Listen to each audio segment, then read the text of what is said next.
Chapter 7. The Alarm That Didn't Sound. The memory came like a whisper during worship. Malik had just finished reading Isaiah 30. In returning and rest you shall be saved, in quietness and trust shall be your strength. He'd closed the Bible, leaned back, and let his thoughts drift in the stillness. Then, without warning, a face rose in his mind. Kendra. It had been 4 years since he'd last spoken her name aloud.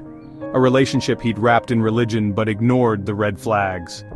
A season where God had spoken, more than once, but Malik had been too in love with the idea of being loved. They met at a church conference.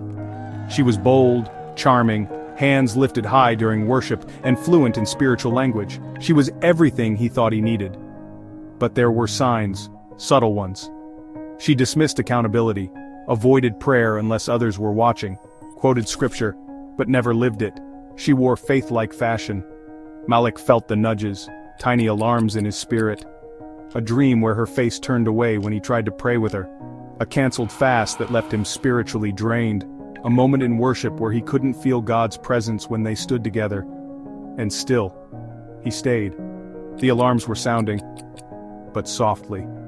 Then one night, after a heated argument laced with manipulation and masked pride, he heard it clearly. Leave now, before this devours who you are. But he didn't. He stayed for 2 more months. By the time it ended, Malik felt like a shadow of himself. Drained, detached, confused. His prayer life was dry. His confidence in hearing God was cracked. He had ignored the warning. And now, he was remembering. Malik stood from his chair and walked to the window, pressing his forehead to the cool glass.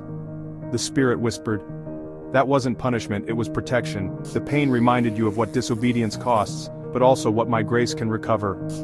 Tears pressed against his eyes, but he welcomed them.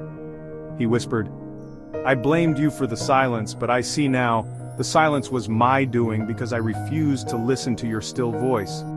He returned to his journal and wrote slowly. God rarely screams, he whispers. And when you ignore enough whispers, your soul stops waking up. Then underlined it. Disobedience doesn't always look like rebellion. Sometimes it just looks like delay. That night, Malik wrote a prayer, not for deliverance but for discernment. Father, wake me up when I press snooze on your voice. Jolt my spirit when I start negotiating with the truth. Give me wisdom before I need rescue. And if I ever stop listening, shout with grace. Strike the ground beneath me if you must, but don't let me walk blind into chains I chose to ignore.